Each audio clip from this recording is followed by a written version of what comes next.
नमस्कार, मैं हूं आपके साथ मयंक। आज 25 अप्रैल है। देखिए, मैं सीधा खबर पे आना चाहूँगा। आपने अगर मेरा पिछला वीडियो देखा हो जो कल मैंने दोपहर को बनाया था, उस वीडियो में मैंने आपसे कहा था कि अगले चंद घंटों बाद एक बड़ी खबर आने वाली है ईरान और अमेरिका से जुड़ी। और देखिए, करीब 6-7 घंटे बाद वो खबर आ गई। ईरान के विदेश मंत्री अब्बास अराक्ची साहब इस्लामाबाद में हैं। ये खबर जो है बीती रात जैसी ही सामने आई, देखिए मैं पूरी रात इसको फॉलो करता रहा, इस खबर को। वाइट हाउस में क्या हो रहा है उसको फॉलो करता रहा।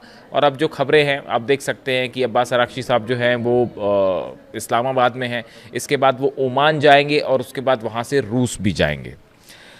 अमेरिका की तरफ से जो बयान आ रहे हैं कि स्टीव विटकॉफ और जेडी कुशनर जो है वो इस्लामाबाद पहुँचने वाले हैं।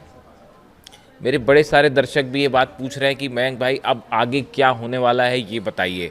क्या कोई बातचीत होने वाली है या आगे अब क्या होगा, जंग होगी या जो भी होगा। देखिए, ईरान के विदेश मंत्री अब्बास अराक्ची साहब अचानक इस्लामाबाद कैसे पहुँचे, इसके पीछे एक लंबी सी कोशिश है। देखिए, सबसे पहले खबर आती है कि जनरल मुनीर की पेजिशकियान साहब से ईरान के राष्ट्रपति से 1 घंटे तक बात हुई। ये मैं आपको एक दिन पहले की बात बता रहा हूँ। करीब 1 घंटे की मुनीर ने जो है, जनरल मुनीर ने फ़ोन किया पेजिशकियान साहब को और 1 घंटे तक बातचीत की। उसके बाद खबर आती है कि मुनीर का फ़ोन जाता है बीजिंग और उन्होंने जिनपिंग से फ़ोन पर बात की। उसके बाद खबरें ये आई कि चीन की तरफ से एक कॉल गया तेहरान, और हो सकता है कि खुद जिनपिंग ने बात की हो या हो सकता है उनके विदेश मंत्री ने, चीन के विदेश मंत्री वांग यी ने अब्बास अराक्ची साहब से फ़ोन पर काफ़ी देर बात की। देखिए, ये आपको ये सब फॉलो करना पड़ेगा, ट्रेल्स, ये समझने के लिए कि आखिर होने क्या जा रहा है। देखिए, मैंने जब ये खबर आई थी कि जनरल मुनीर ने 1 घंटे तक बात की है, तभी मैं ये समझ गया था कि एक बार फिर से जो है वो चीन को, मैं आपको बता भी चुका हूँ कि चीन को लूप में लेकर एक बार फिर से ईरान को जो है वो टॉक्स टेबल पर लाने की कोशिश है। इस समय जो हालात हॉर्मुज में हैं उसमें आप ये बात समझिए कि चीन को बड़ा नुकसान हो रहा है इस लिहाज से, क्योंकि उसके जितने शिप्स पहले निकल रहे थे अब उतने नहीं निकल रहे हैं, क्योंकि हालात तनावपूर्ण है, कम निकल रहे हैं। चीन के शिप्स निकल रहे हैं वहां से, लेकिन जितनी संख्या में जब ओपन था पूरी तरफ से हॉर्मुज, उतने शिप्स अब नहीं निकल पा रहे। ऑब्वियस सी बात है कि तनाव है वहां पे। तो ऐसे हालात में ये बात तो साफ है कि ऑयल के लिहाज से, सप्लाई के लिहाज से चीन को नुकसान हो रहा है। अब इस बीच में जो खबरें हैं, जो डिफेंस एक्सपर्ट्स ये बात कर रहे हैं, और जो खबर है, देखिए ईरान की तरफ से बात साफ कर दी गई है कि ये किसी तरह की कोई डील को लेकर कोई बातचीत नहीं होने जा रही है। और पर्दे के पीछे ऑफ द रिकॉर्ड्स भी अगर कोई बातचीत होती है तो किसी डील को लेकर कोई बातचीत नहीं होने वाली है। अगर किसी तरह की कोई चर्चा होती भी है विदेश मंत्री के साथ, ईरान के विदेश मंत्री के साथ, तो वो सिर्फ इस मुद्दे पर हो सकती है कि आगे के दौर की क्या कोई बातचीत की जाए या नहीं। देखिए, इस बात को समझिए, 2 अलग अलग चीज है। इस मुद्दे पर बात करना कि आगे कैसे बात होगी या बात करनी है या नहीं, इसका मतलब किसी डील पर कोई बातचीत होने जा रही है, ऐसा कतई नहीं है।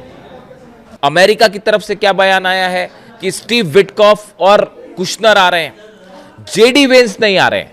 कुशनर और स्टीव विटकॉफ के लेवल पर कोई चर्चा नहीं हो सकती, कोई डील नहीं हो सकती।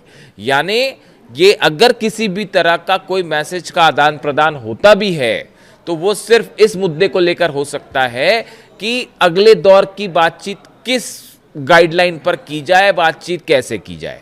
एक बहुत ही सुपरफिशियल मामला है, इसमें कोई बड़ी डील नहीं होने जा रही। जो जिस तरह की खबरें आपने कई जगह देखी होगी, देखिए ऐसा है, जो समझ कह रही है फिलहाल, जो इंटरनेशनल एक्सपर्ट्स बता रहे हैं कि शायद चीन के कहने पर ईरान इस बात के लिए राज़ी हुआ कि ठीक है, हम एक बार जाके इस बात पर चर्चा कर सकते हैं कि आगे मुलाकात कब करनी है।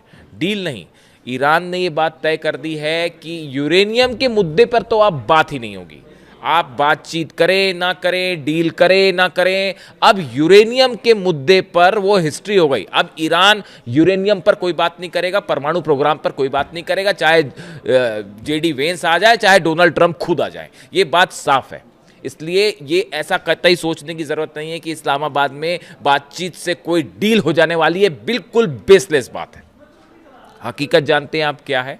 हकीकत ये है कि ईरान के सेना प्रमुख अहमद वाहिदी साहब अमेरिका के निशाने पर हैं, डोनाल्ड ट्रंप के निशाने पर है। हकीकत ये है, व्हाइट हाउस में एक बड़ी बैठक हुई, जो मेरी जानकारियां कह रही हैं व्हाइट हाउस में एक बड़ी बैठक होती है, उस बैठक में डोनाल्ड ट्रंप शामिल थे, जितने सुरक्षा अधिकारी बड़े सेना के अधिकारी थे वो शामिल थे।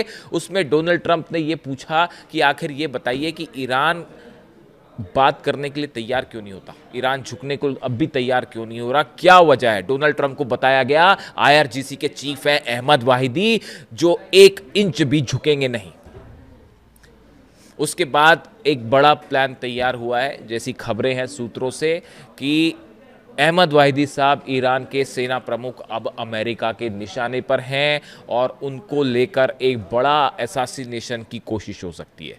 2 तरह का प्लानिंग है अमेरिका की, एक कि आप वॉर करते हुए हमले करें, उसका भी प्लान मैं आपको बता देता हूं कि कैसे क्या डेवलपमेंट्स हो रहे हैं, और दूसरा है कि आइसोलेशन में असैसिनेशन अटेम्प्ट किया जाए अहमद वाहिदी साहब के ऊपर। देखिए, मैं आपको पहले ही बता चुका हूँ, अहमद वाहिदी साहब वो शख्स हैं जो कासिम सुलेमानी साहब थे ईरान के जनरल, उनके स्कूल्स ऑफ मिलिट्री से निकल के बाहर आए हैं। यानी कहने का मतलब ये है कि उनके ही सिद्धांतों को, उनकी ही स्ट्रैटेजी को, उनकी ही पॉलिसी को, उनकी ही रणनीति को फॉलो करके अहमद वाहिदी साहब आगे बढ़े।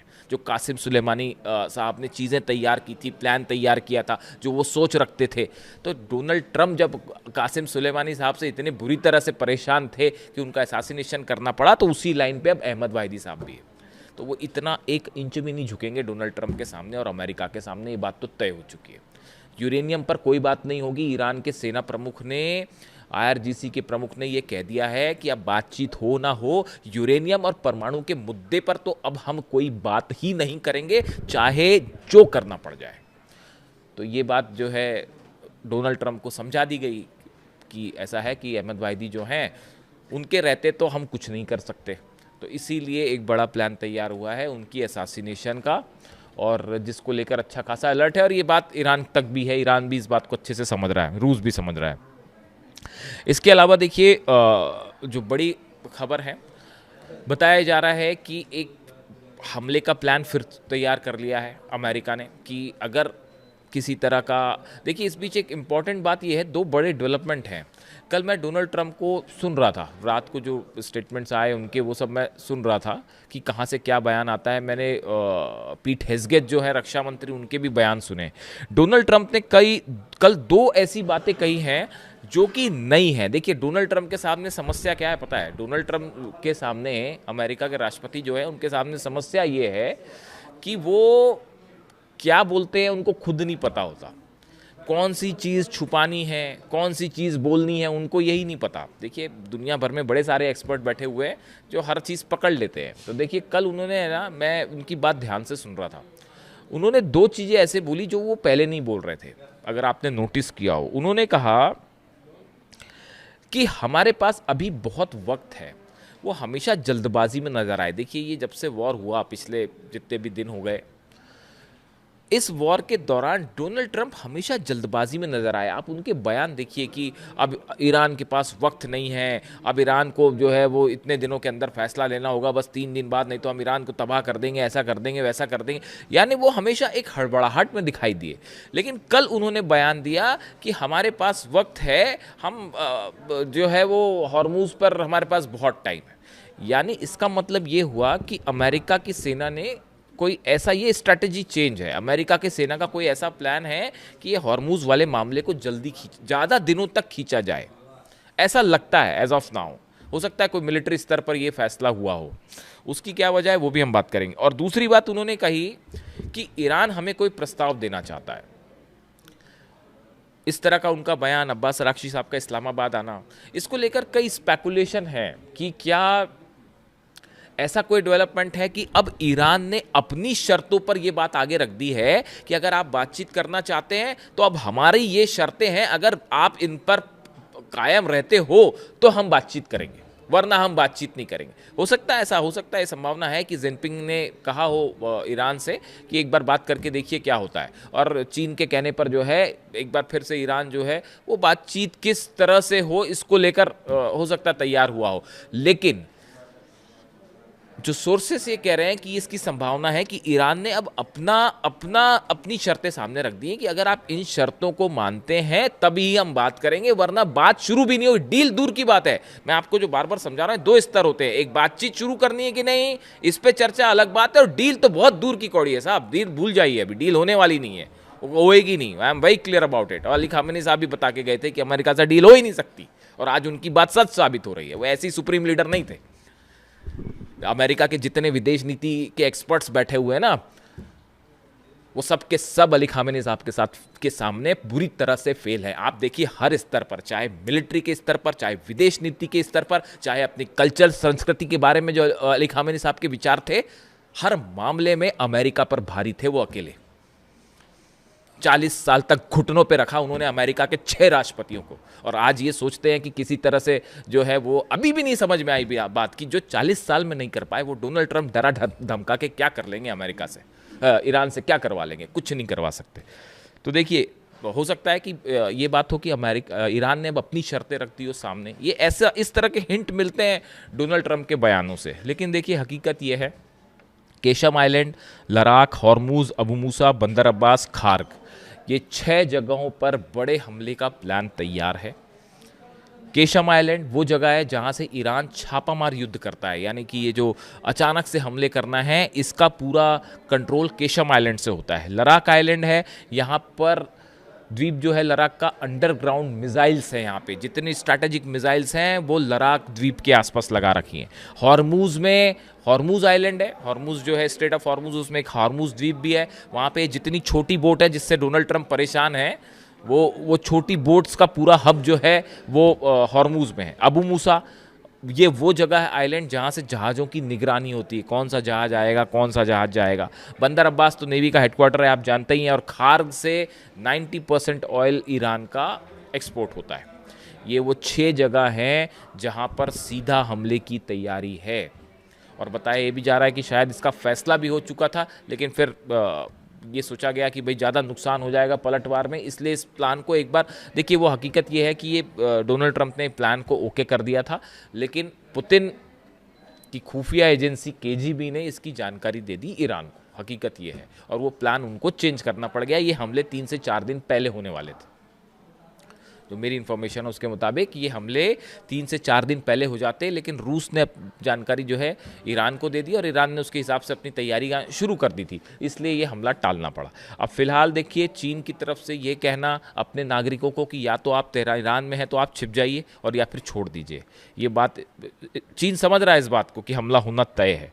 देखिए हम अगर पिछले कुछ दिनों की बात करें, जब से हॉर्मुज में तनाव है और अमेरिका और ईरान की सेना आमने सामने है, तो 187 शिप्स जो हैं वो हॉर्मुज को पार किया है, जो ईरान ने पार करवाए हैं, और इसमें से 25% जो हैं वो चाइना के शिप्स हैं। यानी देखिए बड़ी संख्या में अब भी चाइना जा रहा है ईरान का तेल, लेकिन उस तरह से नहीं जा रहा जिस तरह से पहले जाता था। इसलिए जो चाइना का मैन्युफैक्चरिंग हब है उस पर बड़ा संकट मंडरा रहा है। इसीलिए ऐसा लगता है कि चीन ने इनिशिएट किया इस बात को कि एक बार बात की जाए। उसके अलावा देखिए बेन गुरियन एयरपोर्ट इजराइल से बड़े डेवलपमेंट है, यहाँ पे बड़ी संख्या में अमेरिका के रिफ्यूलिंग प्लेन्स पहुँच गए हैं, जो कि हवा में ईंधन भरते हैं जहाज़ों में, फाइटर जेट्स में। यानी आप देखिए ये जो कुछ तैयारियाँ हो रही हैं, इससे ये बात साफ है कि एक बड़े हमले की तैयारी है, और वो पूरी हो चुकी है। अमेरिका ने हमले की तैयारी पूरी कर ली है, उधर से ईरान ने पूरी कर ली है तैयारी। लेकिन इस बीच ये आज इस्लामाबाद में क्या होता है, इस पर हमारी नज़र रहेगी। इससे जुड़ा जो भी अपडेट होगा वो मैं फ़ौरन आप तक पहुंचाऊंगा। लेकिन इस बात के लिए आश्वस्त रहिए, ईरान किसी तरह की कोई डील नहीं करने जा रहा है, और अगर किसी तरह की बातचीत भी होती है तो वो पूरी तरह से ईरान की शर्तों पर होगी। वीडियो कैसा लगा बताइए। Thank you so much.